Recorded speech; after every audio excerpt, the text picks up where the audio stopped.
funeral is about to begin, sir.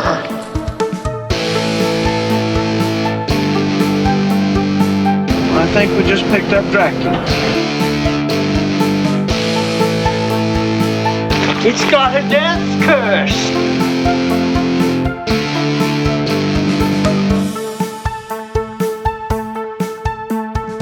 Are they slow-moving, Chief? Yeah, they're dead. They're all messed up. Welcome back to another episode of Never Not Horror Quick Cuts.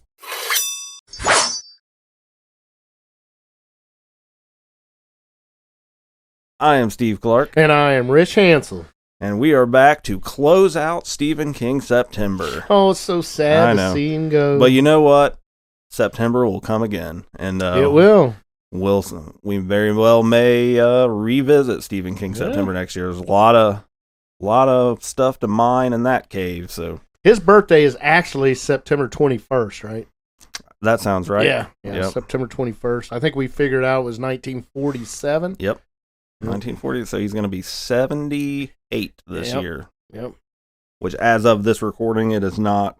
Today is the 14th, so it hasn't been his birthday yet, but we are celebrating all month long. All month long. He deserves a whole month. He does. And so, for this second Quick Cuts episode of Stephen King September, we are doing our top 13 Stephen King books. Yes, definitely different than our regular detouring movie. From the movie realm, and we're going to talk books. So if you're not a reader, maybe this isn't the episode for you, but you should check it out. Yeah, audiobooks are a nice thing. A lot of people listen to podcasts, so if you don't like reading, audiobooks might hit the spot for you. Yeah, but yeah, we're gonna talk our top 13 favorite books. The caveat to that was we eliminated short stories. So your Night Shift, your Skeleton Crew, Nightmares and Dreamscapes, those are not included in this list. We did agree to include novella collections as a whole. Is that how you played it? Oh no, I just went okay, never mind. A novella, a story. So from you like different seasons does not count. Okay, but the body does count. Okay, and Shawshank Redemption does. So count. That's what I. Okay, that's fine. I mean, is that going to mess your list up? I did not include any of that. Okay, so my list is strictly. I only novels. have one. Yeah, mine is strictly novels. No, yeah, but you can allow. Rich has one novella included in his. So, but before we get into that, we always like to open up Quick Cuts with a little debrief on what we've been doing, what's been going on, anything horror related. One thing I'll jump out here early with is we always tell people when we do our rankings or our deep dive reviews, let us know what you think. And one fan of the show, my brother, Jim, who you know well. I know him very well. Worked with him for a long time, Yeah, too. he was my boss for a long time. You know, you were my boss for a long time, too, so it's all... You know, it's funny, this is totally sidetracked, but I was doing some training on the computer for work, and it was talking about active shooters. And you remember when me and you went to that active shooter training? Kind of a waste of time, but it was entertaining. It got us out of the shop for a day. Right. But yeah, anyway... Well, my brother does not do social media. He's doesn't do the tech stuff, so he has no way of posting a list, but he enjoys our show. He always texts me and lets me know what he thinks about the show. And he is also a big Stephen King fan.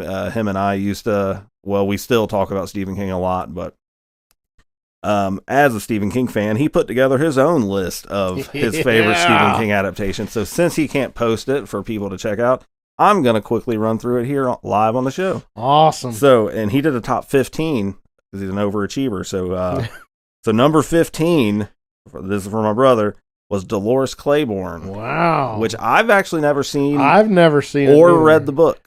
I have the book, but I don't think I read it neither. I know what it's about, but I've never read or watched it. So I need to do that. Kathy Bates, again, in another role for a Stephen King book. His number 14 is The Mist, which was on my honorable mentions, and we actually forgot to do honorable mentions. Yeah, we did. Last Quick Cut. That would probably be on my honorable mentions. That's a good one. That's got an ending you'll never forget. Yeah, that's not in Stephen King's book. Right. The ending is different in the story, yeah. Oh, it's one that's it's going to tear you apart. Yeah. Number 13, Maximum Overdrive. Nice. adapted from the story Trucks. It's Yeah. called, but yeah, That was a cocaine days. cocaine is a hell of a drug. He actually directed that too. He Stephen did, King yeah. did. Yep. His number 12 was not on either of our lists, but it was on my list of favorite horror movies from the I think it was the teens, the 20 teens, but Doctor Sleep, the sequel to The Shining, That's which is one I it's still haven't seen a it. really good movie. I need to watch it. His number 11, Sometimes They Come Back. Great movie. That one kind of reminds me of The Night Flyer. Yeah, kind of it's in that. flies under the radar. Yeah, it's a lesser known, but it's a Yeah, gem it of a is movie. a good movie. I like that one a lot. And then from there we get into the staples. His top 10 are all very popular, but the order is quite different than what we had. So Okay. I'm just going to blow through these quickly here. Number 10, Pet Sematary. Mm. Number 9, Carrie. Number 8, It from 1990. Number 7, Misery. Number 6, The Shining. Number 5, Green Mile, which that was our number 5s too. Yeah. All three of us. Yeah. Number 5, Green Mile. Number 4, The Shawshank Redemption. Oh. Rated a little lower than we did. Yeah. And number 3, The Silver Bullet. Oh, yeah. Yep. Number 2, Salem's Lot. Nice. And his number 1 was one that was on my list, but you have never seen. My brother's favorite Stephen King adaptation of all time is Storm of the Century. Wow. Are Yeah. you kidding me? It's nice. a really good story. Really Awesome. good story. You should watch it. I maybe need to. maybe we'll do a deep dive of it someday. Yeah. Well, that would take forever. It's a long movie, but Yeah. so there you go. My brother, fan of the show, his top Yeah. 13, since he can't post it for people to read on Facebook. Thanks for sending that in, Jim. That's awesome. Yeah, me and Jim, we worked night shift together, and he was my boss, and we would usually at night, middle of the night, we'd go out and lean against the building and talk about Stephen King or horror books. Or Yep. we would look up at the stars and talk about the stars. And a few times I remember one, I'll never forget it, Steve, he pointed out this star in the sky. And he says, that star is not supposed to be there. It's never there. I said, oh, come on, Jim. It's there. He said, no, you watch. In a couple weeks, it's going to be gone. And I'll be damned if that freaking star wasn't gone in a couple weeks. It was gone. Huh. I mean, it was the weirdest thing I ever saw. I will have to ask him about Ask this. him I about will. that. And we didn't do a lot of drugs back then. Right. We were at work. We were more or less sober. It was the damnedest thing I ever saw. Because I was so sure, that night I come in, we sit down, lean against the building. It was the shipping building is Yeah. where we worked at at the time. And it wasn't there. Huh. I said, what the hell? That's interesting.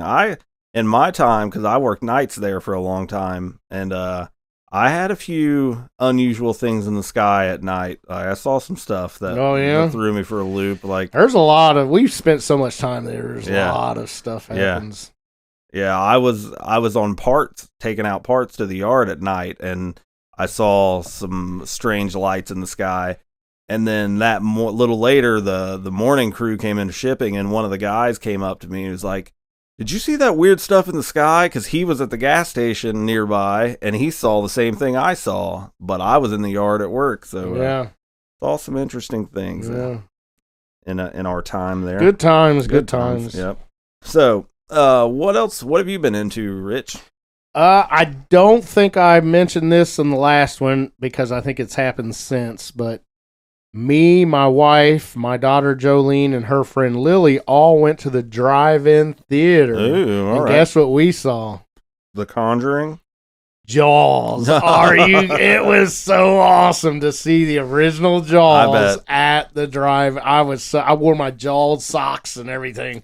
Oh, it was unbelievable. That would be cool. Absolutely loved it. And there was a movie playing, but we was later.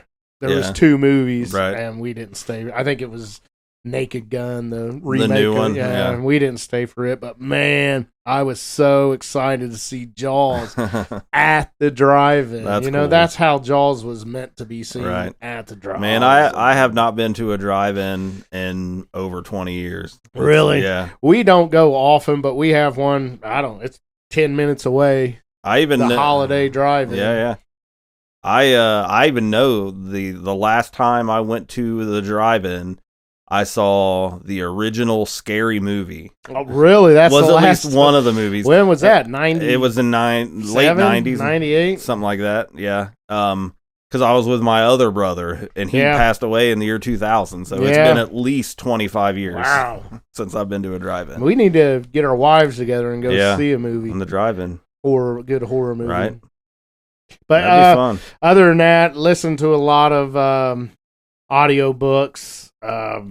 The Dead Zone, Mhm. Cujo. I think some of these I may have mentioned last time, but going through a lot of Stephen King books, reading some Stephen King books. You had mentioned that The Jaunt. You Yeah, really like The The Jaunt, Jaunt. so I did go back and read that. Oh, what'd you think? Yeah, I like it. I like Yeah. it. That would be a good movie. I Yeah, think it could make a right. good movie. You would have to obviously add stuff Yeah. because it is really short story. But It is short. man, but that's good. The end gets me. Yeah. When he yeah. comes on, he's like, it's Yeah. farther than you think, Dad. yeah. Yeah. So that, basic stuff. Other than Jaws, I'm trying to think if I've seen I think tonight my wife said she wants to rent. It's out now. It's still in theaters, but you can get it on streaming. Is it Weapons? Weapons. Okay. Weapons. My wife wants to rent Weapons and watch that. I've heard I've heard great it's really things good. about Yeah. it, but I have no idea what it's about. Zero. I've seen the trailer, so I know haven't that even much. seen the trailer. I've just heard people talk Okay. about how much they liked it. You should watch it. Okay. I haven't seen it yet myself, but I've heard it's good, and I know what it's about. So, Yeah. So I think I am going to watch that tonight, I believe. all right. I'm not reading any new books yet. I'm almost caught up on podcasts now, where The Stand derailed me for like a month. Yeah. I am trying to spooky season, September through October. Every year I'm like, I'm gonna watch a bunch of movies in spooky Yeah. season, and I never really do. But I'm trying to keep so far. I mean, we're halfway through September right now, and I've only watched 2 movies. But and one of them was The Night Flyer Yep. for the podcast. But so I'm gonna keep track. I would like to watch at least. I'm going to set a goal to watch at least 5 movies that I have not seen before. Yeah. Like get some horror movies off the list, some newer stuff. But I watched The Night Flyer, and I watched Haunt from the 2010s. An extreme haunted house. I have not movie. seen that, but I It's pretty see good. the. It's all right. Yeah. It's kind of like The Night Flyer. Like it's Yeah. worth your time to watch Yeah. it. It's not gonna jump to the top of your list of all time favorites, but Is it's that worth. on Tubi or Shudder? I watched it on one of the streamers. I so- know whatever I watch a lot. I can't remember if it's Tubi or Yeah. Shudder, but I saw the thumbnail on there several times. Yeah, the thumbnail is a clown mask. Yep, Yeah. It might have been Tubi. It was either Tubi or Shudder, but I watched it. It was included on one of the And streamers. you liked it real well. I like it. It's good. It's worth watching. Solid effort. But another thing that I wanted to throw in here real quick before we get into our breakdown, our ranking of Stephen King books, for times when I don't have as much to get into, has been very busy recently. But we talk about books a lot. We're talking books heavy on this episode, but I would like to throw in some sort of like an author spotlight thing here and there. Maybe an author that I really like that maybe a lot of people haven't heard of. Yeah. So I'm going to do that here, and the guy I'm going to throw out is an author named Brian Smith. Richie's going to write it down. I'm gonna write this down. Brian 'cause Smith, I'm always looking for new books. He's got a shit ton of books. He started in, I think his books kind of started coming out in the 90s, but I mean, he's still going. Some of his stuff is more extreme horror, very violent, gory kind of stuff, but I love his writing. Like sometimes just you listen to a lot of books, so like sometimes a writer's voice just isn't for you. Like sometimes it's just the way they write, it doesn't work for you. Right. Brian Smith works for me. Like I love the way he writes. He has a book. If I was going to recommend anything, he has a book called Slowly We Rot. I'm gonna check that out for sure. It is. It's a zombie book, and it is probably my favorite zombie novel I've ever read. Really? Slowly We Rot. Holy cow! It is so good. He's got a book called Invitation to Death. where it's a sort of, if I was going to compare it to something, it's like an extreme horror version of Clue. Really? I like that. I have a signed copy of that. I met him at a convention that I was tabling at a couple years ago. That's so I met awesome. Brian Smith, but that's another one. He has a trilogy of books called The Unseen, and you would like this. Actually, this might be the one I recommend you start with first, in your case, Rich, because The Unseen is about this guy, like he's at a horror convention, and either him or somebody else, but they have a copy of an unreleased Friday the 13th movie that turns out to have been filmed in an alternate reality where the series went a different direction. Huh. And then this like extra dimensional monster thing is like giving this dude like movies from this other dimension that he would like to see that don't exist in this one, but he has to do like, he has to pay for it in ways. And it's I mean, it's a messed up book, but but it's interesting. So there's a trilogy called The Unseen 1, 2, and 3. But he's got a shit ton of books, very popular in like the indie horror scene, but but I've read probably 7, 8, 9 of his books, and I've never been disappointed. So good. I'm definitely gonna check Brian that out. Smith. If you're looking for a new, he's not new. Like I said, he's been releasing books since the 90s, but someone that's new to you with a lot of backlog that you can really get lost in. Yeah. Check it out, Brian Good. Smith. Thanks for that. Yep. You got anything else before we get into our rankings here? I don't think so. Like you, I'm trying to find movies to watch during this spooky season. I will say I'm going right now with my Audible books. I am going through my yearly listens. Every year I listen to Frankenstein. I'm in the middle of Frankenstein right now. I listen to Dracula every year. I listen to Salem's Lot every year on Audible while I'm mowing this grass. I have plenty of time. I'm actually getting ready to listen to Salem's Lot again. Yeah, so I'm going through. I loved Legend of Sleepy Hollow again. I listen to that usually monthly. It's such an easy listen. It's Nice. just quick. But yeah, been doing that. All right. Well, we will, without further ado, then we will go ahead and get into our top 13 Stephen King novels or novellas. Mm-hmm. No short stories allowed. I think maybe next September, though, we might do a top 13 short stories list. That would be fun. That'll be good. So, all right. Well, we'll do honorable mentions after the fact, but I'm excited for this. I think this will be fun. There's so many to choose from, and Yeah. I know I have a few on my list that aren't like super popular Yeah. picks. So I think most of mine are pretty popular, but I didn't want to include anything that I don't really remember. So Yeah, there yeah. may be some on here that I leave off that I have read that I can't really remember Sure. the plot. But Right. I mean, that's a what lot of honorable my mentions are for. a lot of my Stephen King was read during my junior high and high school years, Right. and I kind of went in a lull where I didn't read anymore for a long time. Yep. Life got in the way, I was having kids, and Right. Well, then in that case, there might be some stuff on my list that is gonna be stuff you haven't read. Yeah. That you can take from my recommendation. yeah, So- I'll definitely want to check them out. All right. Well, let's see who. So I we think had a whole thing. I think it's your turn to go Yes, first it because is. I think the last time I went first because we thought you did. we it was debated. I think I went first 2 weeks in a row. Okay. All right. Well, then I'm gonna go first. Yep. Yeah, because last time you went first for sure. Yeah, and I think because we thought you went first, Yeah. but I did. It was Oh, okay. All right. I did go 2 weeks in a row. We don't know what we're doing. Nah, hell, we just winging it. All right. All right. Well, I'm going to kick us off then. So my number 13 favorite Stephen King book is a book that has an adaptation coming very, very soon to theaters. My number 13 is The Long Walk. The Long Walk was originally released under his pen name, Richard Bachman, and then as just a paperback. And then later, once he got outed as Richard Bachman, he released the 4 novels that he had released under that name in a collection called the Bachman Books. Mhm. But it is, it's a shorter novel, but it is a novel. So The Long Walk is about this town or whatever, but they have this competition every year and it's voluntary. You don't have to do it, but all these people walk, and you have to it's like an endurance thing, and you have to keep a pace of 3 miles per hour.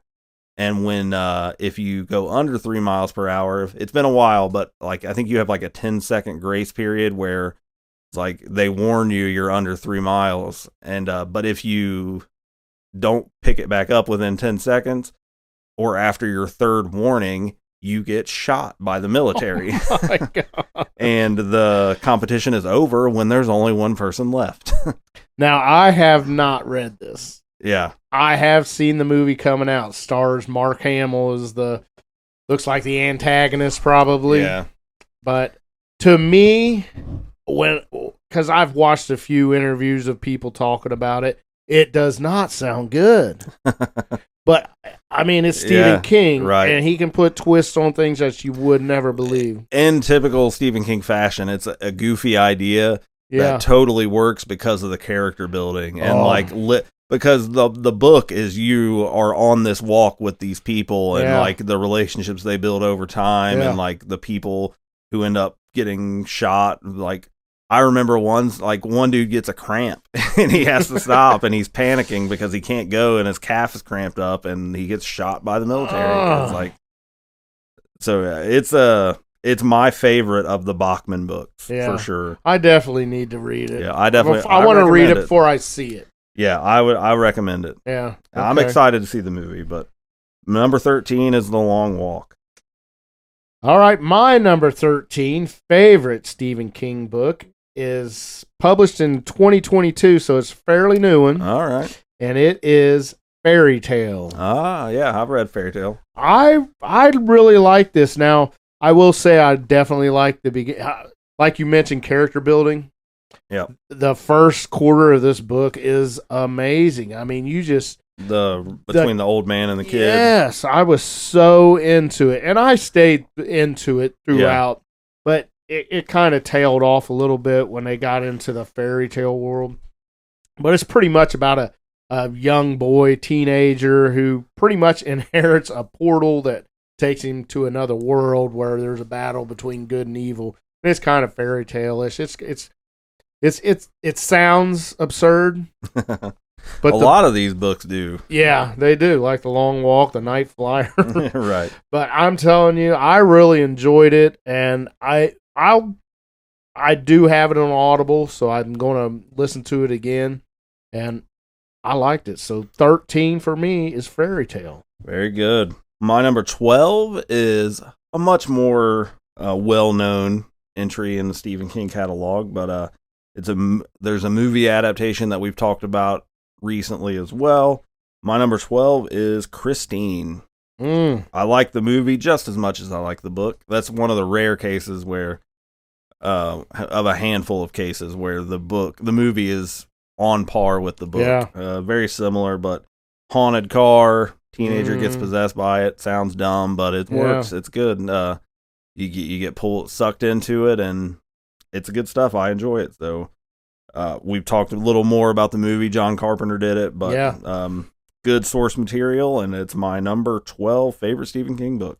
All right. My number 12 is published 1979. It is The Dead Zone. All right. I do like this, and if this book ended where I wish it would have ended, this could be a top 5 for me. But it goes more into, well, I'll just start with, it's pretty much where a school teacher named Johnny Smith, he has a car accident, and when he wakes up out of a coma 4 or 5 years later, he has this gift where if somebody touches him, he can see their past or into their future. Yep. And it's a really well written book. Like I mentioned, 1979. They have made a movie with it, a couple movies, and they do also have a TV show. I tried to watch TV show. Anthony Michael Hall. Oh, yeah. It was awful. I saw bits and pieces, but it was awful.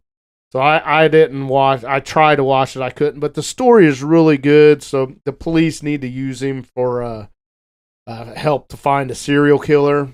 And when you're reading a book, the first half of the book is character building, and then trying to track Yeah. down the serial killer. Right. That's your first half of the book. If it would have ended there, this could have been a top 5. It does go on, and I just wasn't a big fan of the rest of it. Kind of a political book. Yeah, Yeah. yeah, it is definitely a political book, but that's why it's at 12 and not number 5 for me. Gotcha. The Dead Zone. All right. And have you seen the movie? I would assume with Christopher Walken. Yeah. Yeah. Yeah, it wasn't bad. It It's was all definitely right. better than the TV show. Yeah, for sure. All right. That brings me to my number 11. This is one I know for sure that we have not talked about at any point in this podcast. So there is a TV miniseries adaptation of this, but this is one of his 90s books. My number 11 is a book called Bag of Bones. Just read that. Did you? I just read that. No kidding. Yes. All right. Yeah. Well, I won't ask you what you think. I'll ask you later in Okay. case it's on your list. But I really enjoyed Bag of Bones when it came out. The TV miniseries is not very good. It stars Pierce Brosnan as the lead, but it's about this guy that goes to this like retreat place. Man, it's been so long. His wife has passed away, I believe, and he's a writer, I Yep. think, and he's at this house to try to write. It's but their then like old cabin. cabin Yeah. home. It's their- okay. It's their cabin And some home, their vacation home. supernatural things start like a haunting kind of thing starts happening in the Yep. cabin. He meets this girl, and kind of a whirlwind romance comes up, and then Yep. there's a very surprising twist, There shock is. thing that happens. Very good book. I'm a huge fan of it. Been a long time since I read it. I need to revisit it, but when it came out and I read it in the late 90s, it was like, man, this is like instantly one of my favorite Stephen King books. Really like it. So my number 11 is Bag of Bones. Nice. My number 11 is published 1981, and it is Cujo. I really enjoy Cujo. There's a lot of crossover with his different books that derive from Cujo. But it's basically a mother and her young son, and they get trapped in a hot car by a big rabid Saint Bernard, and they can't get out. There's a lot more to the book than this. It does go into the husband's job, his job. I don't know if Stephen King needed to get so much into that. That's a fault of Stephen King. Yeah, Like, he can go down the rabbit hole a Right. little too far with it. I mean, but you got this book about a rabid dog trapping a mother and child in a car, but there's like dozens of pages about cereal with dye that's giving people Yes. alarmingly colored diarrhea. It's like, do we really need to do this? yeah, but the gist of it is unbelievable, and it made a fantastic movie too. It was adapted Yep. into a movie. I think in what was that, 83 or 84? Yep. We did we do the deep dive into Cujo? No. No, we didn't. We did The Howling, which starred Okay. the same two people. Yeah. Oh, yeah. Yeah. So Cujo is my number 11. All right.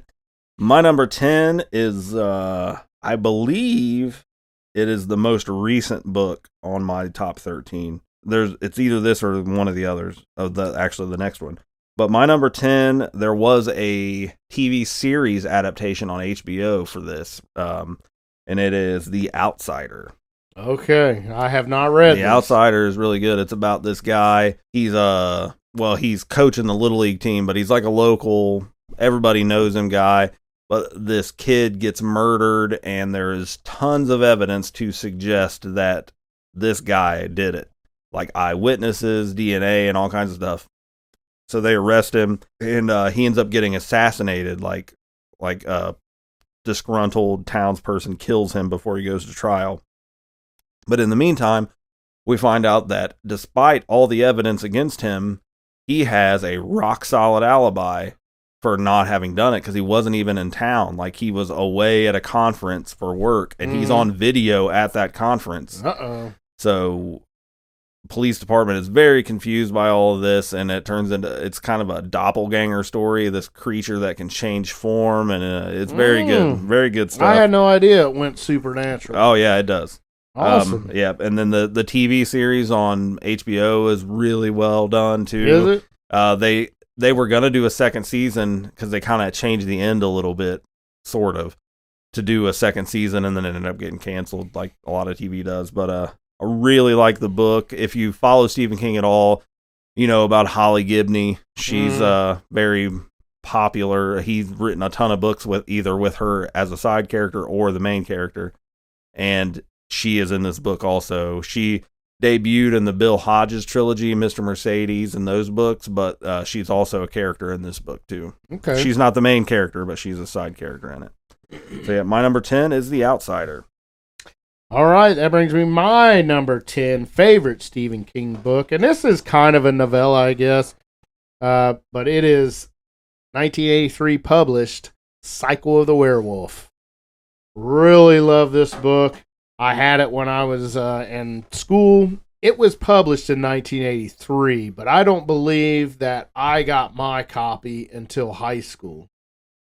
Do you remember? You said you read the book. Yep, I have a paperback copy of it. Now, when did that paperback copy come out? It definitely was later than 83. Probably. And that's the copy that I got. Yeah. And the one that I have is a newer release of it. Yeah. I mean, it would have been like a reprint in the 90s or something. Yeah, that's what it was. And it was I don't know, it's probably a 200 or 300 page book, I would think. Maybe, yeah. I don't even think it's that. But maybe a little over 100.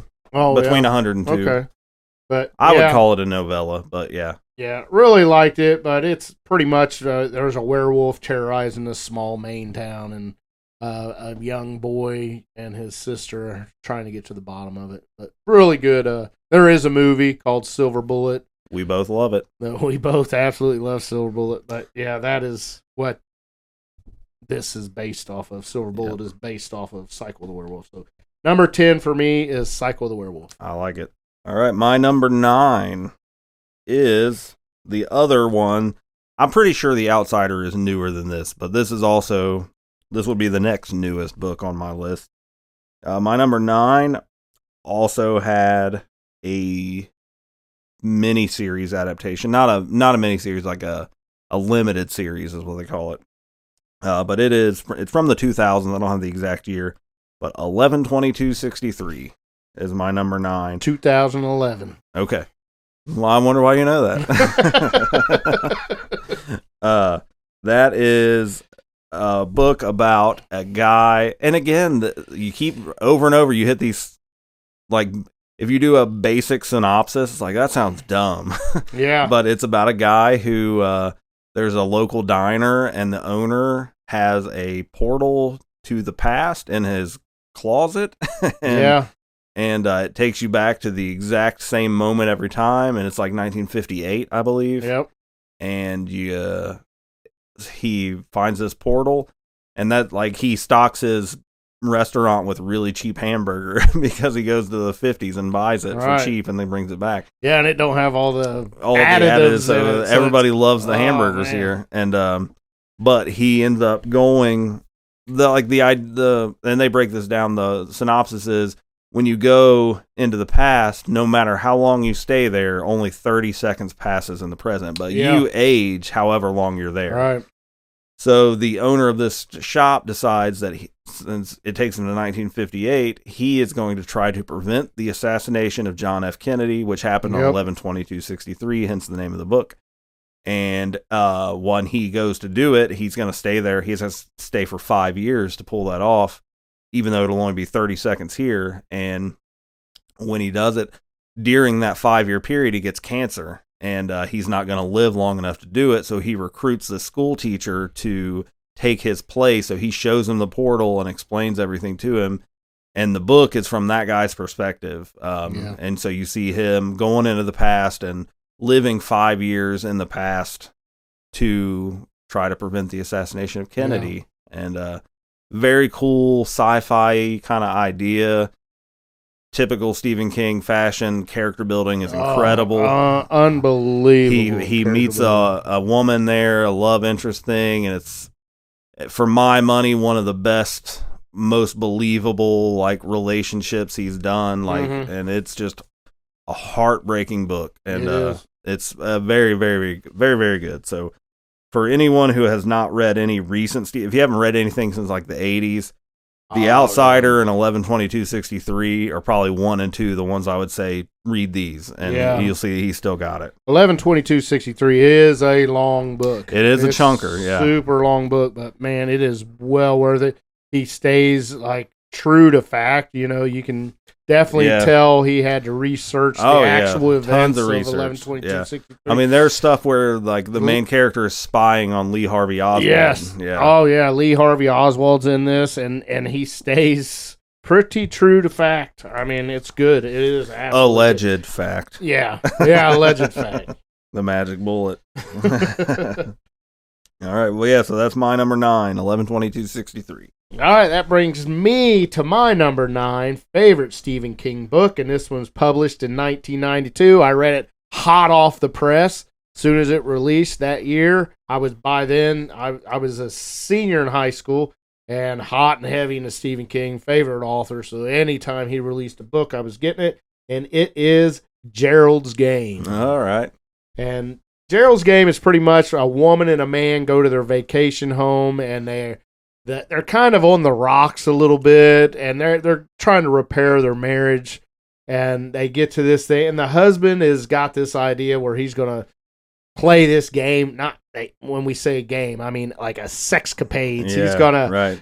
he's gonna Getting do some kinky. kinky stuff and revitalize their sex life and their marriage, and he actually handcuffs her to the headboard one night, and they're gonna get into it. Well, he's getting a little rough. She don't like it. I think in the book she actually kicks him in the nuts or knees him in the nuts, and he falls, has a heart attack, dies. She's stuck in this cabin, middle of nowhere, Handcuffed to the bed. handcuffed to the bed. The rest of the book takes place in this bed with the things that happen. The door ajar. We're in bear country, so imagine what you will. Yeah. Very, very good book. Again, character building is unbelievable, and like I said, it was probably the day it came out. I went out and bought this book. I thought, oh man, I want to see it, and I had no idea. They have made a movie about it, and it was a fairly good movie. It's on Netflix. Yeah. It's not bad. It's a good movie, but the book is really, really good, and pretty grotesque at times, but I love it. I love it. So my number 9 is 1992 published Gerald's Game. All right. Well, I will throw in here that even if you include novella collections, Stephen King's got over 60 novels now, and there's 10 or 15 that I have not read. I've read the majority of his you're stuff. way over me then. Gerald's Game is one I have not read. Oh, okay. I've seen the movie, but I have not read the book. Oh, the book is so good. I definitely will eventually get to it, but yeah, that one's not on my list because I haven't read it. All right, so that brings us to number 8. Mm-hmm. My number 8 has a very well-known adaptation. It's one we talked about. It ranked highly on our Stephen King adaptation list for both of us. My number 8 favorite Stephen King book is The Green Mile. Nice. We talked about it. The movie's pretty true to the book. It's about death row prison guards and a guy that gets brought in for murdering these 2 twin girls, and turns out that he didn't do it, and he's actually a healer, and he's supernatural, and it's just an absolute master class in storytelling and character development. And, it is good. very, very good book. If you liked the movie, you will like the book. There's not much difference. As far as book to movie adaptations go, this is one that's very much kind of apples to apples. I recently reread the book, listened to it on audio, and I don't remember anything hardly that was different from the movie. So, I mean, it's very true to the movie. So if you like the movie, you will like the book. Just the book is a little more of a more immersive experience. So. That book was released. Yeah. Was it monthly or weekly? It was monthly, but it was released in 6 small, like serial paperbacks. And that's how I read it. Me too, the first time. Yeah, my dad bought them all. Yep. And he would read it, and he would and then he would give the book to me, and then I read. He read it first, I read it, and then the new would come in. He would read it, and he'd give it to me, and I'd read. And I still have those books. You sit down there. I don't still have mine. I still have all of mine. It's fun to see. Yeah, I did have them, but over the years I've traded in a lot of books. But But yeah, now if you want to read The Green Mile, it's a whole Right. collected, just a normal book. But originally they were 6 individual little books. I'm so proud to still have my 6 books. I wish I still had mine, but I don't. So yeah, my number 8 is The Green Mile. All right, that brings me to my number 8 favorite Stephen King book, and it's one you've already mentioned. It is 2011 published, 11/22/63. Yeah. I absolutely love this book. I recently listened to it on Audible. It's a very recent listen. I've for never me. listened to it. Last year was the first time I ever knew anything about it. So when I've decided I'm going to get this, it's a long one. It's probably another big one. 18-hour listen. Yeah. So I had to listen to it, through several weeks, but it is so good. And like I mentioned earlier, when when Steve had it in his on his list, it's just the character building. You just fall in love with these characters, and just so good, and just stays as true as he can to the actual facts of what happened on that Texas afternoon. Mm-hmm. So that's number 8, 11/22/63. All right. That brings us to number 7. So my number 7, and several of my next picks are very popular. No surprise. I mean, they're popular for a reason. My number 7 is Misery. A crazed fan rescues an author after he crashes his car in a blizzard and nurses him back to health. But then she reads his newest release because it just happens to drop while he's in her care, and he killed her favorite character, so she forces him to write another book to bring her back, and just like a lot of psychological torment, and very, very good book. First Stephen King book I ever finished, so it has that sort of tucked away for me. Is like that's the first one I really read. I love the movie. Kathy Bates and James Caan both deliver amazing performances. I've talked again. This is the third time we've talked Misery on this podcast, but my wife and I went to a play version that was awesome. Yeah. We dressed up as Halloween as Annie and Paul, and that's awesome. So we're you fans. Have pictures of that? I do. I'll show you here. Yeah, I'll show you here off the air. But yeah, so my number 7 is Misery. All right, that brings me to my number 7 favorite Stephen King book, and this is another novella. It is from 1982, and it is The Body. Yep. The Body came from the book Different Seasons of 4 novellas in one book, but I'm only counting one story out of it. And it was adapted into a movie called Stand By Me. I'm sure tons of people have seen it, but this is another book that really follows the movie. Really follows the book very well. So if you've seen the movie, imagine the book, and it's going to be about the same exact thing. But very good character building in this, and you just fall in love with these 4 kids through his writing. It's just so great. But yeah, number 7 is The Body, 1982. All right. That brings us to number 6. We're getting close to the top 5. So my number 6 is one. There is a movie adaptation of this, but it's not super well known, I would say. But I love this book. It's a chunker, but I love it. My number 6 is the book Needful Things. Good. It's about this town. It's one of them. I can't remember if it's Castle Rock or one of the main Castle towns. Rock. Okay, yeah. This shopkeeper comes to town, sets up a new shop called Needful Things. It's like a collectibles antique kind of place. And he's selling basically your heart's desire to the town people. But he ain't asking money. But no, the cost is not money. It's deeds. Yes. And so he's selling the stuff people really want to him in exchange for them doing devious, nasty shit to their fellow townspeople. And it just creates this like pot of boiling water where it escalates and escalates until people start dying. Yeah. And the sheriff, Alan Pangborn, is trying to figure out what's going on, and it's a big book. There's tons of characters, lots of plot lines to follow. I'm a big fan of it. The movie's all right. It's not great. Yeah. This is absolutely one where the book is 10 times better than the movie. Absolutely. But if you've not read it, it came out in the 90s. It's my number 6 favorite Stephen King book. So Needful Things is number 6. All right, that brings me to my number 6 favorite Stephen King book, and this had a small movie that was adapted from it, and it is The Shining. When I say small movie, tongue in cheek there, curveball. But yeah, and I am on record of saying I'm not the biggest fan of the movie, but I absolutely love this book. You get into the backstory of the hotel, and that brings it to life, and the evilness of it, and the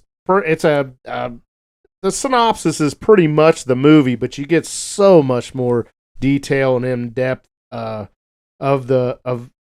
the characters, what's going on, and about this hotel and the hauntedness of it. But it's a hotel caretaker and his family, and they're pretty much driven to madness during their staying in the hotel during the winter when it's shut down, just to make sure things don't freeze up or like maintenance for the hotel through the winter months. Yeah, and then the hotel will open up back up next spring. So, and it's just amazingly written. Again, great character development here. And it's 1977, so it goes way back when Stephen King was a fairly young man. And I really like it, and that's why it is at my number 6 favorite Stephen King books. His third published book. Yeah. Okay. Talk about coming out swinging. I know. Here you go. Stephen King's first 5 published novels. Carrie, Salem's Lot, The Shining, The Stand, and The Dead Zone. Yeesh. Holy hell. Yeah. All right. So we are now to the top 5. The big final 5 favorite Stephen King books, novels, or novellas. And my number 5 has a movie. Well, all but one of my last 5 have a movie adaptation. So this one does. You just mentioned it, not in your list, but in discussion. My number 5 is Salem's Lot. Nice. Vampire story about this small town that gets overrun by vampires, basically. And you got this guy who's come back to town, who grew up there, comes back to town to write a book, and gets dragged into this vampire takeover. And as usual, and Stephen King has a love interest, and there's a kid, and it's just really good. It's I'm borrowing a little bit from like other interviews and podcasters and stuff I heard, but I think but it's true. I think what really sells Salem's Lot is, prior to this, vampire stories were gothic stories. Like, vampires lived in castles in Transylvania, Dracula. Yeah. And maybe this wasn't the true first one, but at least as far as pop culture goes, like bringing the vampires to your neighborhood, like just putting it where you live. And a lot of Stephen King does that. It puts the horror in everyday situations and stuff we can all relate to. And that's what really drives this book to me, is just the horror of vampires taking over a little town that looks a lot like the one you grew up in, you know? Like, and it's full of people that are like people you know, and like the sketchy affairs and shit that are going, like there are bad people in town, and just like anywhere, like there's questionable people. So it's just really relatable, and it brings the horror to where you live. And great book. So my number 5 is Salem's Lot. Nice. All right, that brings me to my number 5 favorite Stephen King book, and is published in 1986. I'm sure this will probably be a lot of people's number 1. I do enjoy it. It is long. It is tedious to get through, but it is, talk about character building. This is one of the best. It is, of course, It. Yep. You got 7 young friends trying to battle a demon that shows up in their town every 27 years. And it does a good job. And you get to, even coming of age, and then all the way to adulthood. Again, we see him after 27 years when the demon comes back, and in the clown form that we all know so well, Pennywise. Yep. But absolutely great book. Is a little bit long. I have never listened to Audible version of it, and I think I'm going to. You should. It's well done. I've read it twice, and the second time was on Audible. Okay. And I really want to do it on Audible because I have time when I'm mowing the grass and imagine reading it while you're mowing grass in a cemetery. Right. That's what I get to do. So I'm I kind like of bragging here. But Yeah. yeah, it is my number 5 favorite Stephen King book. All right. That brings me to number 4. Another very long book that I've mentioned multiple times recently because I've just finished rereading it on Audible. My number 4 is The Stand. Yeah. The Stand is a kind of a post-apocalyptic story about the world after a super flu wipes out like 99% of the population. And you end up with these kind of two factions of pretty much good guys versus bad guys. And it escalates to this final confrontation in Las Vegas where the bad guys have set up camp. But really, it's so much more than the plot. It's all about the character building. Yeah. Like, it's over 1,000 pages if you read the unabridged author version. So many good characters, very emotional book. It's I don't know how you could, if you get through the whole thing, it's so big and so involved. Like, I don't know how you can't be just connected to it. Like, definitely it was just one of the best books. And it is a commitment. It's over 1,000 pages or 44 hours on audiobook if you listen at regular speed. But very, very good book. It's a little harder now in the post-COVID world where we've seen some pandemic stuff. It's nothing on the level of what happens in the book, but just haven't seen that. It's a lot. So number 4, The Stand. All right, that brings us to my number 4, and it is my very first Stephen King book I ever read, and it is 1983's Pet Sematary. Yeah. The man is shown a burial ground that can raise the dead is your synopsis here. Yep. Again, great character building.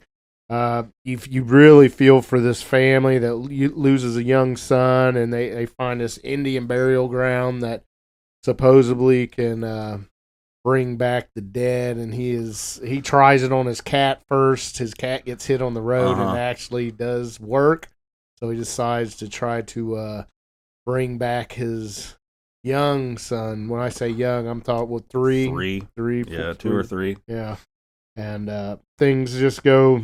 I don't want to give away if nobody's read it, but it's definitely worth a read. Right. And this got me hooked. I mean, when Pet Sematary is your first book by a particular author, you're going to try to read as many as you can, and that is what happened to me, and that's how I went down into this Stephen King love that I have, and just such a good book. When I even look at the cover, it brings back great memories of. And this was published in 1983. I probably read it in 1980, right around there, 83, 84. I would think I read it. So I was 10, 11 years old when my first Stephen King book, and never turned back. Yeah. So I have a real. To quote Fred Gwynn from the movie, to kind of synopsize the movie, sometimes that is better. Yeah, exactly. But yeah, great book. I highly, highly recommend Pet Sematary. But it is my number 4, so wow. I have 3 higher. That's correct. Had you asked me before we started, I was gonna bet Pet Sematary was your number 1. So that's a good one. I'm excited now. All right, yeah, because I don't know what your number 1 is. My number 4 then is one you've already just recently named. No, you're 3. No, I'm 4. Oh, yeah, you're right. Yeah, I'm sorry. You're on 3. My number 4 was Stan. So we're in the top 3. My number 3 is one that you've already named a couple spots ago. The Losers Club, those 7 kids there you from go. It. Yep. So, Stephen King's It is my number 3. Great book. It's too long.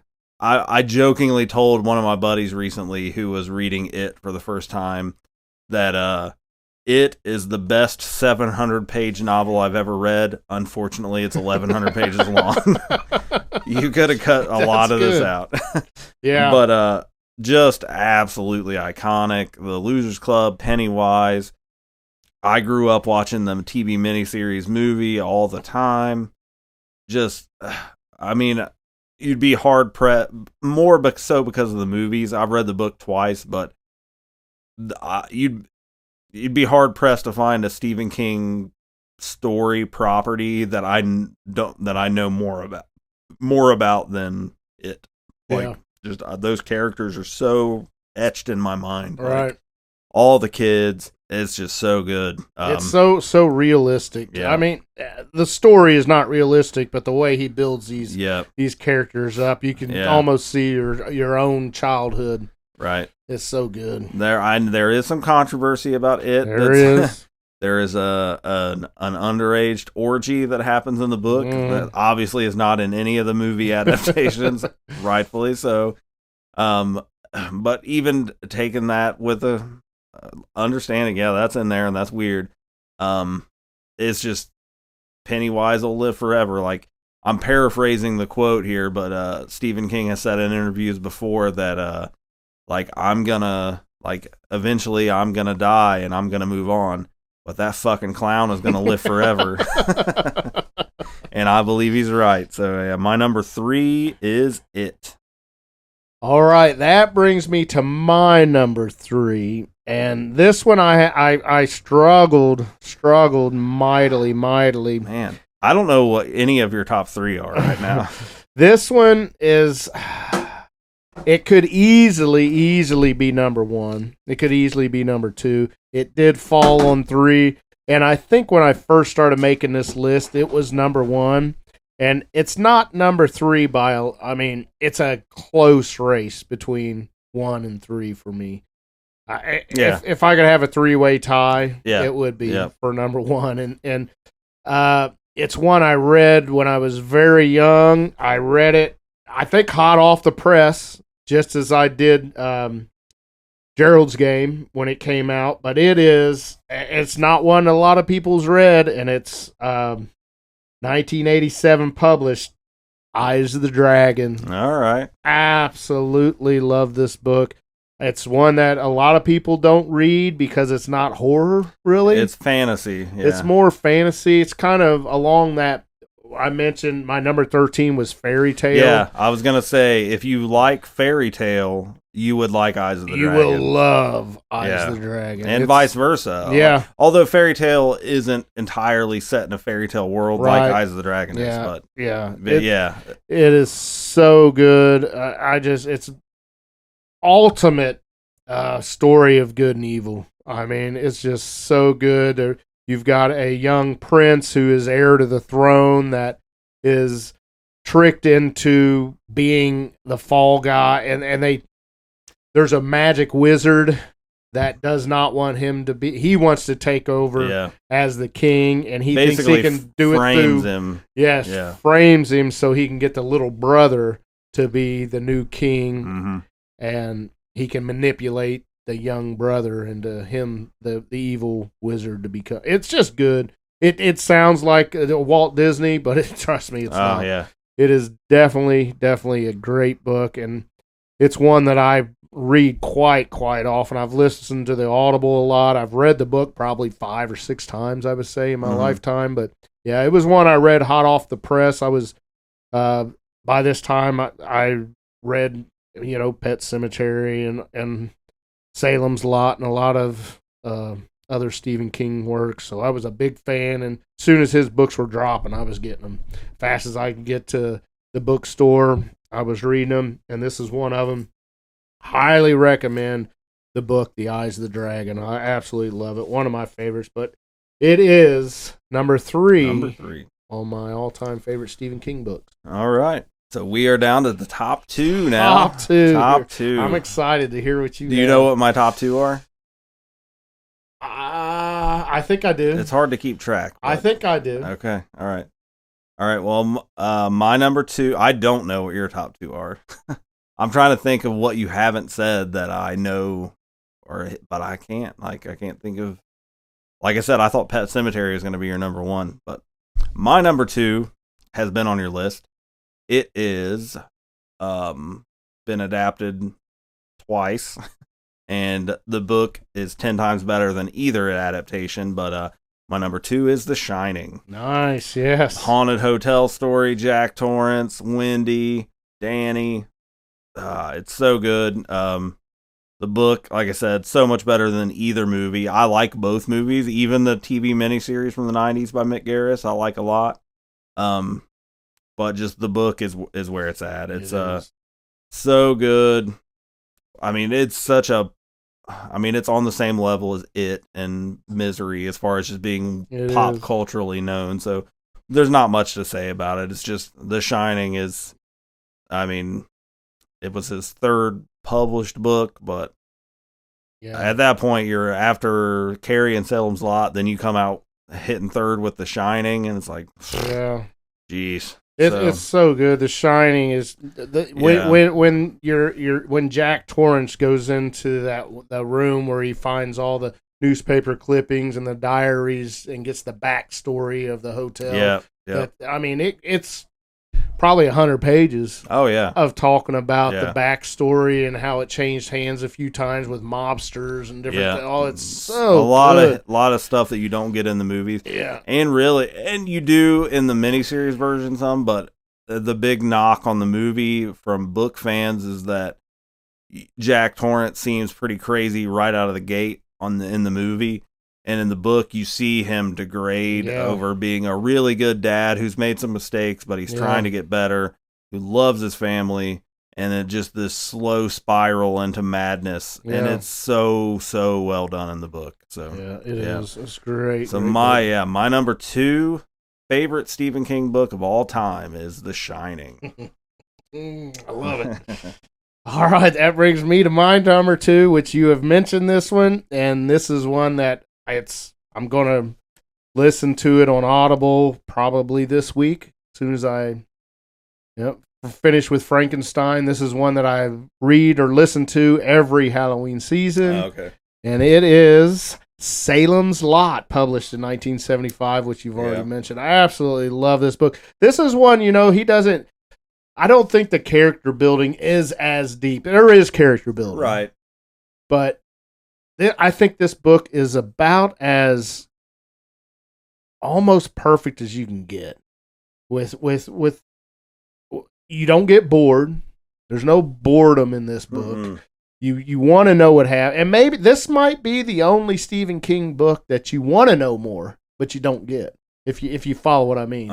Sometimes you get too much information with some of these characters. Yeah, there's nothing that needed edited out of Salem's Lot. And I absolutely love Salem's Lot. I love the characters. I love the vampires. Oh, it's so good. But yeah, it's definitely one I listen to, Audible, or read at least once a year, every spooky season. Yeah. I'm getting ready to read it again. So number 2 is Salem's Lot.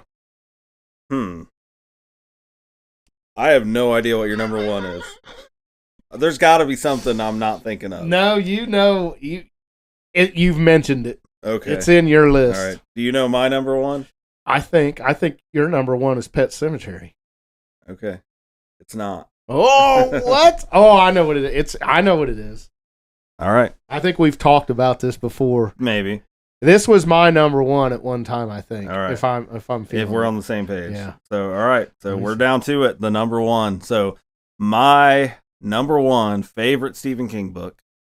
It's not my number 1 favorite Stephen. Oh, not only my favorite horror. Well, it's my favorite book of all time, of any genre. Yeah. Number 1, like, you're on your deathbed, you can read one book one more time. What are you going to read? This is the book I'm reading. Now I'm thinking maybe I'm wrong with my number 1 favorite Stephen King book of all time and favorite book of all time is The Eyes of the Dragon. Yes, I knew it. This is what I thought. I am so happy to hear this. The Eyes of the Dragon. Oh, I have never in my life read a book that I so desperately didn't want it to end when it ended. Oh, I know. Like, and they tease a sequel that still has not happened. I know. There's Dark Tower crossover, which note, I did not include any Dark Tower books in my ranking because I view the Dark Tower, even though it's 8 books, as one giant story, and I just kind of think of it differently from the rest of Stephen King stuff, so I didn't include any of that. But Eyes of the Dragon is just incredible. I've read it 4 or 5 times. I've never listened to it, so the next time I do reread it, it'll be an audio version. It starts off like he originally wrote it, at least initially started it as for his daughter, as like a fairy tale. Yeah, and it does start that way. Like in the beginning, it feels very fairy tale-ish, which the whole setting is fantasy, but it just gets darker and darker as it goes. And Flag is an amazing villain. Obviously, there's huge Dark Tower ties there. But yeah, just the whole story. Peter, the prince who becomes the king, getting framed for the murder of his father and trapped in the tower, the Needle they call it, and the way he ends up escaping, and just the whole everything. It's just an absolutely amazing story. No other book has affected me like that, to where it was over and it's like, I need more of this. Like, there's a great friendship in there. Yep. Peter's best friend is just a regular peasant kind of guy in the kingdom. The complexity of Thomas, his little brother, who's being manipulated by Flag. Not necessarily a bad kid, but he's just being influenced into a negative way, and so good.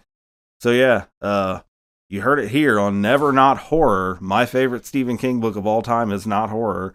It's fantasy. You could say dark fantasy, but yeah, number 1 favorite book of all time, let alone just Stephen King, is The Eyes of the Dragon. So if you have not read it, I cannot encourage you enough to go read it. I'm so proud of that. I am so proud of that. I love it too. And like I said, I struggle with keeping it from number 1. It's been my number 1. And if I read it tomorrow, it may go back to my number 1. Yeah. But my number 1 has... It could be nostalgic. That puts it at number 1, but it's definitely a time and a place that I can picture in my mind when I read this book. That is 100. I can see myself. I can do an out of body experience and watch me finishing this book and my reaction to it. I can see it plainly in my mind right now as I'm sitting here talking. I still don't know what it is. Is it on my list? It's on your list, and it scared the shit out of me, and I think it might be his greatest villain of all time. Oh, okay. I love it. They made a movie. I love the movie, but the book just moved me so much more. It was late at night. It was a school night. It was one of those hot off the presses where I read it, as soon as it was dropped into the bookstores. But it is 1987 Misery. Oh, I absolutely love this book. I will never forget the night I finished this book. Never in my mind will I ever finish the night. And I'm talking wee hours of the morning. We're talking 2 or 3 in the morning. I did not want to put the book down. And this is from cover to end, probably, I think, Stephen King's absolute best work. He does great character building. Where Salem's Lot missed the character building a bit, I think. It's a good book all the way through, but this one does include the character building. Yeah. And all the way to the end, it's a total page turner. I love the Annie Wilkes just creeps me out. It's so realistic, and yeah. You even get in what probably the biggest difference from the book to the movie is the book actually includes like excerpts of the Misery books. Yes. So, like stuff that he's writing. Yep, you learn about the character, which is Misery. The character in the book's name is Misery. And I just love this book. And again, like I said, it could be nostalgic reasons because, like I said, I can see myself, my young self, in my bed reading this book. I'm picturing myself right now seeing it, and it just brings back so many good memories. And I was so wrapped up in this book, and I think that's why. Now I'm struggling with not putting, like you had, The Eyes of the Dragon. And I can remember when we worked at ADS together and we was talking, and I told you that I've said for a long time that's my favorite I can book. remember telling you that my favorite book by Stephen King was The Eyes of the Dragon. Your jaw about hit the floor. Mine too. Because you don't hear that a lot from people, No. that The Eyes of the Dragon is their favorite book. But you're right, it is great. But yeah, mine is Misery. I like it. I love it. I mean, Misery was my number 5, I think. Yep. Yep, it's number 7. I had Number it 7. quite a bit lower, but I totally get it. Yeah, I love it. All right, well, wow. So that'll bring us to a close on our top 13. It was what I expected, more or less. I think there are some heavy hitters that you assume are going to be on people's list, but then some lesser known books sneaking in, like The Long Walk and Yeah, I definitely Needful need to read Things that one. and The Outsider for me. So, but in a situation like this, so many honorable mentions, stuff that I Yeah. really wanted to talk about but couldn't put on the list. For me, well, Pet Sematary didn't make my top 13. That is crazy for me. That was my first Yeah. one. I absolutely love Pet Sematary. I do too. Like, that's what I mean, there are like books that would come in and like 14 through 20 are books I love, like I really like. But Pet Sematary was on there. You got The Talisman, which is another fantasy-esque kind of book Mhm. I like a lot. Cell. Have you ever read Cell? No, I have not, but I did just watch the movie. The movie recently. sucks. It did suck. The movie sucks. The book's a lot better. Was that Toby Hooper? I don't think so. Oh, it wasn't. Not that I know. I thought of. it was directed by one of those. Maybe it was. It had John Cusack and Samuel L. Jackson, who teamed up on 1408.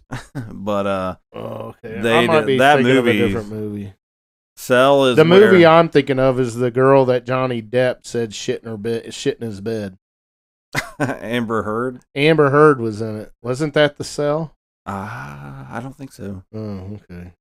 Not sure. Maybe that's The Cell was. Cell is everybody who is on a phone gets like this pulse through the phone that turns them into Okay. zombies, kind of. Yeah, no, that's Okay. a different movie. But I really like that book. The ending is very abrupt and weird, but Okay. so that a lot of people were turned off by that. But so yeah, Cell. Doomakey is a movie that has no adaptation that I really like. A book that has no adaptation. I want to read that one because that one goes into that rattlesnakes and Cujo Yeah, real well. Doomakey is creepy. From a Buick 8 is very good. It's about this police cruiser where the trunk, again, we're in this stuff that shouldn't make a good book, but it does.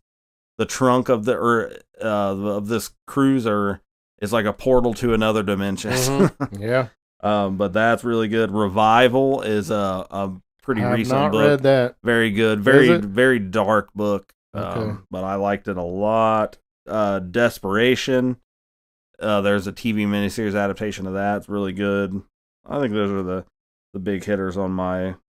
I mean, I also had Dr. Sleep, The Dark Half, Thinner, The Dead Zone was an honorable mention. Carrie was an honorable mention. But I had some of my honorable mentions. I do have Needful Things, which is a great book. I had Mr. Mercedes. When I read, Yeah, that's one of my I more like it. recent reads. So I think is that the only one you've read, or have you read all 3 of them? that's the only one. Because Now, that's a trilogy.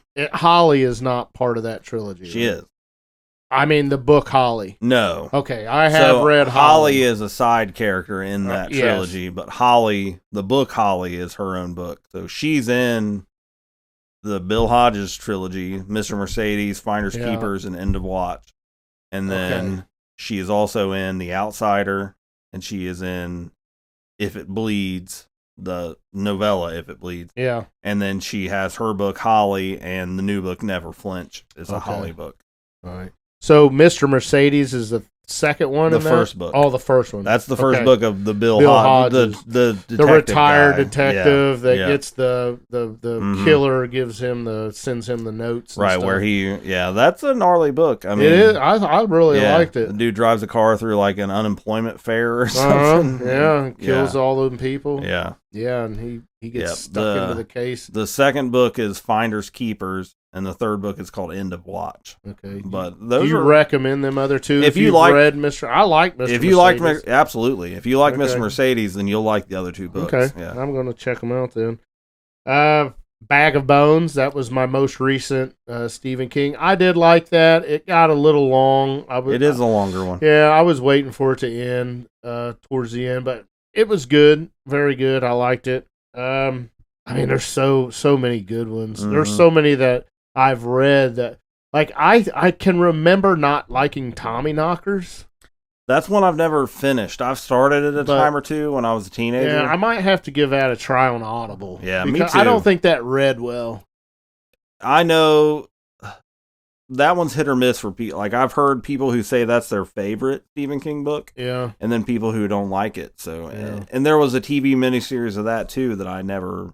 I watched it once back when it came out, but I know it's an alien story. But other Yeah. than that, I don't know much about Yeah. Tommyknockers. So, right. But yeah, that's. all right, I did read The Holly, like I mentioned, and I didn't care for that. too I've not much. read it. The beginning was The good. newest. So the newest Stephen King book that I have read is Fairy Tale, which I did enjoy a lot. Did you ever read Under the Dome? Yes, Did you like I that? liked it. Okay. It didn't make my list, but I liked it. That's another very. That's like Yeah. after The Stand and It. That's his longest book. Yeah. But I liked it. It's just very long. But yeah, like Billy Summers, I haven't read yet. I have not neither. I haven't read You Like It Darker yet. I really like that one. I need to do that. That's a really good But one. Holly and Never Flinch, I haven't read those. I'm kind of indifferent about Holly as a character. Like, I would rather something else, you know? Yeah. But I'm sure eventually I'll read them. But Fairy Tale didn't make my list or honorable mentions, but I did really like it because it has flares of the Eyes of the Dragon in it Yeah. a little bit. Yeah. I think that's going to do it for Stephen King September. So it's been a fun themed month to talk about It has. Stephen King. I had a blast with Great stuff. So, but we're going to transition right into the next episode. After this, we'll drop on October 1st, and it's already spooky season now, but it's Yeah. really spooky season when it's October. Right. So we're going to have, and because of the way the days fall this year, we're going to have 5 episodes in October. So we're going to have Nice. 3 deep dive movie reviews and 2 quick cuts. Next week on October 1st will be my pick, and it's going to be a Halloween themed month all month long. So we don't know yet what the quick cuts are, but the 3 deep dive movie reviews will all be movies related to Halloween in some sort of way. So excited to get into that. If you want to support the show, please like, rate, review, do what you do. Tell your friends about Never Not Horror. It's always a good time. If you want to follow us outside of the podcast, go to YouTube and search for Rich Hansel. You'll find his channel. It's spooky season, lots of unboxing of horror collectibles on there. And then if you want to check out my books, go to steveclarkbooks.com. Find out everything you want to know, as well as links to Richie's page. Eventually, when I get my shit together, there will be some. I'm just gonna make a Never Not Horror section on my website, so so that'll be awesome. cool. So yeah, support the show, tell people about it, and come back and see us on October 1st when spooky season is full go. And whatever it is, you can rest assured it's never not horror. Oh, yeah.